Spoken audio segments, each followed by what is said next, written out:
Bon, alors, en ce qui concerne l'USD-JPY, donc là, on est début du mois, donc je suis en unité de temps mensuelle.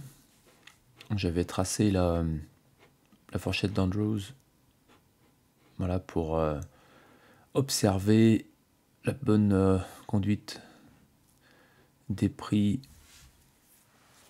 avec donc dans le canal baissier, avec pour la correction. Donc on était en phase donc par rapport à la vague d'Elliott 3, 4 et 5, on était dans la correction donc A, on va attendre B et C, voilà, pour une vague d'Elliott complète. Donc là on est dans la correction C, la toute dernière de la vague d'Elliott typiquement. Donc là clairement on est toujours haussier d'un point de vue Ishimoku.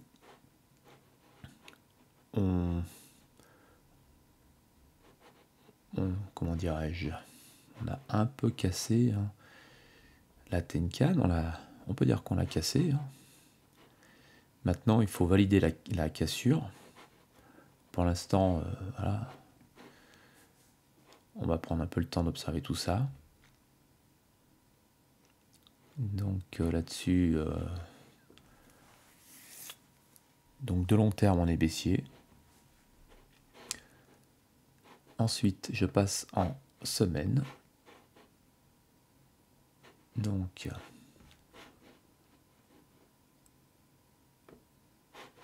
alors, qu'est-ce qu'on voit là? On voit que les prix donc ont cassé la Tenkan mensuelle et puis sont venus tester une autre fois ce niveau-là, donc à cassure test. Donc on a validé la cassure et on observe ici la résistance de la Kijun Weekly. Donc on est un petit peu coincé entre deux niveaux, un de long et un de moyen terme, avec ici la marque de la résistance des prix par rapport à la lagging span sur la Tenkan mensuelle. Donc c'est plutôt bon signe pour la baisse.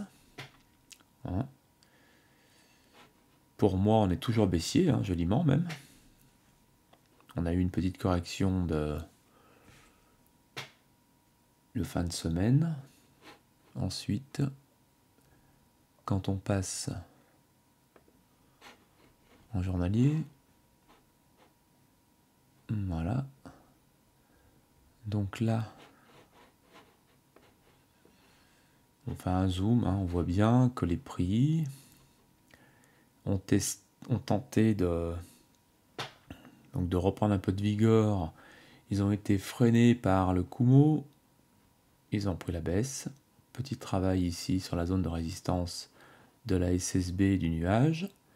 Cassure. On est venu un peu tester cette zone de support. Et puis en fait on voit tout simplement ce qu'on avait vu en weekly, mais un peu plus zoomé quoi. Donc là pour l'instant, statu quo, voilà, toujours pareil. On est attentiste. Il va falloir refranchir donc en résistance la Tenkan mensuelle, la SSB, la SSA, revenir sur la Kijun, retraverser le nuage qui a une certaine épaisseur avec sa Tenkan Weekly. Honnêtement, bon, alors après ici, si on attend quelques temps, c'est-à-dire mardi ou mercredi, voilà, le 11-12 mars, donc mardi, mercredi, on a une faiblesse ici dans le nuage, on a un twist, dans le nuage weekly, et puis si ça veut prendre une progression haussière, on a de nouveau ici, encore un passage, donc pourquoi pas. Mais il faut déjà passer cette première zone là, pour après ici, eh bien, avoir comme objectif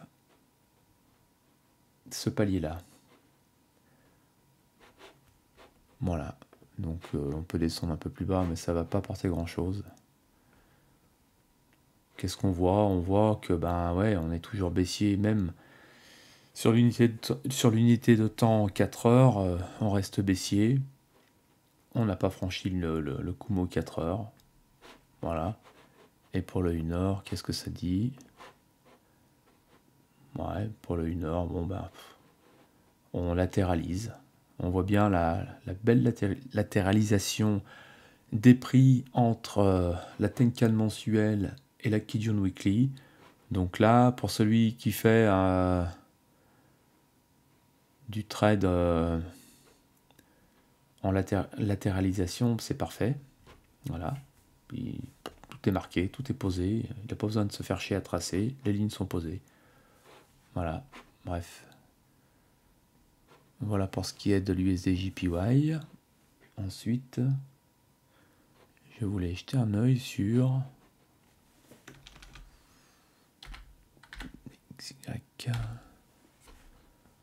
l'indice du dollar. Donc on repasse. On va passer en mois. On est mensuel. Voilà ce qu'on a. Donc, de long terme, alors là on a eu une magnifique zone, un peu de latéralisation entre ces deux sommets. Donc ça, on voit bien les plus hauts qui font des plus bas. Et donc, et de nouveau, sur du plus long terme, donc entre septembre 2022 et janvier 2025, on a une jolie baisse de combien?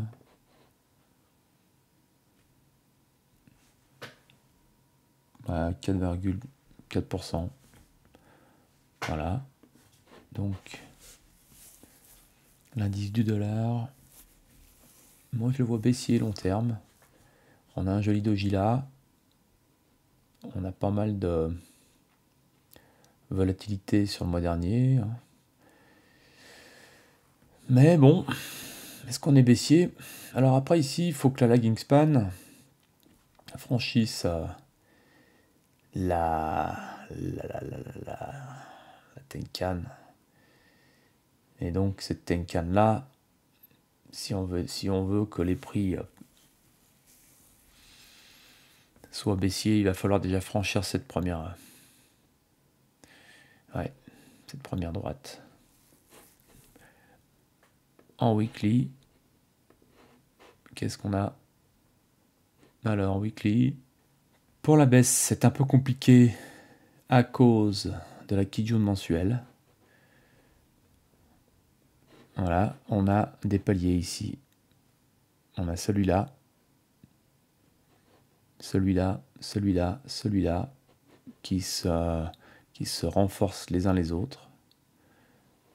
Et donc on a cette zone-là de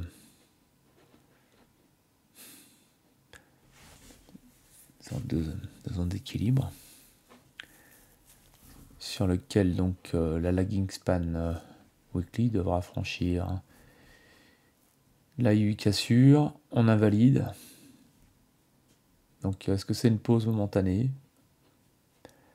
En tout cas, si la semaine prochaine les prix venaient à baisser, ce qui est possible, il y a une porte ouverte, une grande progression, la lagging span est libre jusqu'à 104. Donc de 107 à 104. De même pour les prix. Les prix par contre, ils viendraient se poser là-dessus, 105. Mais bon, pour l'instant, de moyen terme, de court terme, on est... Ah, même de moyen terme, en journalier. Ici, on a la Tenkan Week, donc on la retrouve ici. Les prix, voyons voir, ils n'ont pas atteintes. Mais par contre, c'est la SSB qui a bloqué les prix. Donc ici, on voit bien qu'il y a résistance. Il va falloir passer le Kumo Daily. Donc le Kumo Daily, la Tenkan Week, la Kijun Day. On a pas mal de résistance à franchir. Sachant que... ouais. Pour moi, là, on va voir... alors, en Elliott, ça donne quoi? Bim. Ah ouais. Donc on a 1, 2, 3, 4, 5. A. B.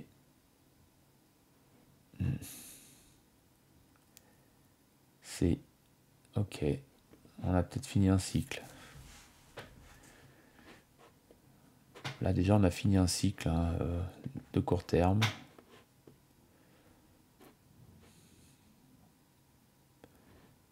Ouais. Quoi qu'il en soit, les prix sont un petit peu coincés, on va dire, entre une tendance de court terme, avec... parce que là, techniquement, en court terme, on est baissier, tant qu'on n'a pas franchi le nuage et les deux droites. Et on est haussier d'un point de vue long terme.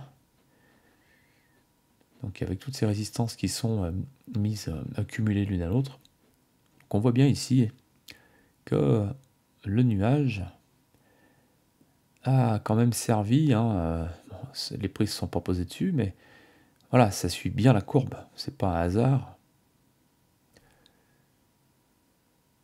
Voilà, on voit bien tous les endroits où les prix sont venus se poser avec précision.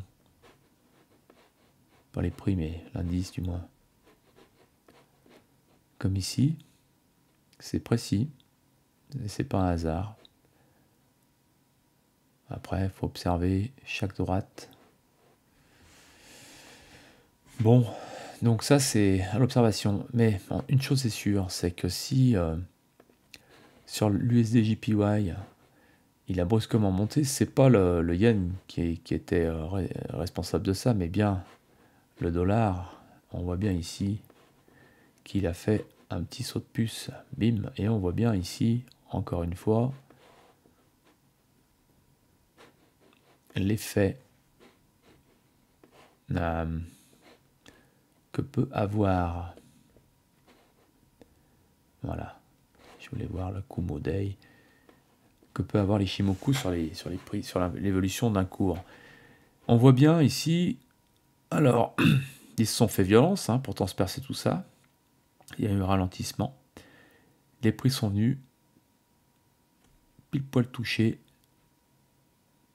la SSB.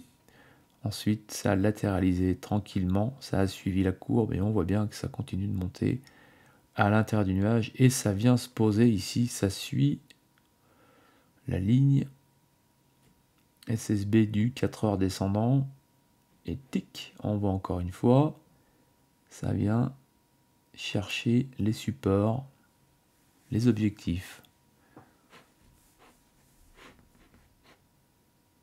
Voilà, ensuite ça c'est fait.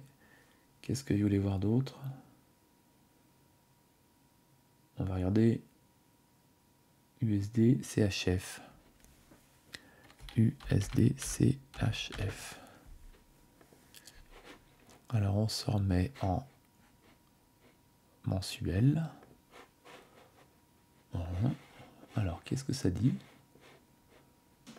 Bon, ben en mensuel on est On est baissier de long terme. Alors,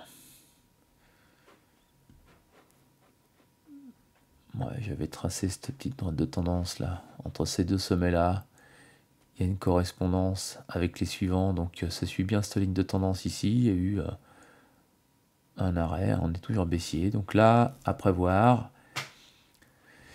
une baisse, pourquoi pas jusqu'à ces niveaux-là, 0,8384, c'est possible.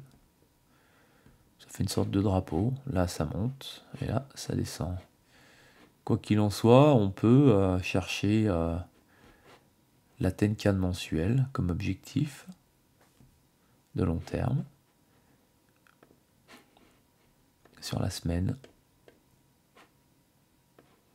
Voilà, ça fait des sinusoïdes. C'est sympa quand on voit ça. Mais par contre, on n'est pas en électronique, ça risque pas de faire comme ça indéfiniment. D'autant plus que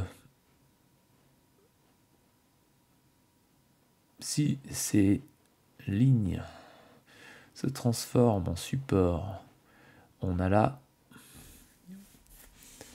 moyennant la cassure de cette droite de tendance, on a une jolie faiblesse ici du nuage mensuel. Donc on peut très bien repartir à la hausse. Après, si le dollar se renforce, ça va suivre cette tendance obligatoirement. Donc en daily, voilà, bon, en daily, eh bien le nuage a tenu en résistance. Les prix n'ont pas cassé, ne sont pas descendus plus bas que la SSB. Donc là, il faut retraverser le nuage, on est en zone de neutralité. Les prix vont devoir passer leur de droite respective ici, hein, par les prix, la lagging span. La lagging span devra passer donc les prix, la Tenkan et la Kijun. A priori, ça tient bien en support ici. On a un joli support là. Le haut du nuage, le SSA du nuage weekly. Bon, on peut miser sur la hausse. On peut revenir ici, chercher ce... Mais bon, c'est de la contre-tendance. Moi, pour l'instant, je vois plutôt ça baissier. Hein. Tant qu'on n'a pas passé cette zone ici, là. Ouais, à voir. En plus, ici, on a un joli plat, là. Ouais, on a ce plat aussi, là. En SSB. Donc, c'est... Ouais. On a un niveau là, on a un autre ici, un là. Ouais.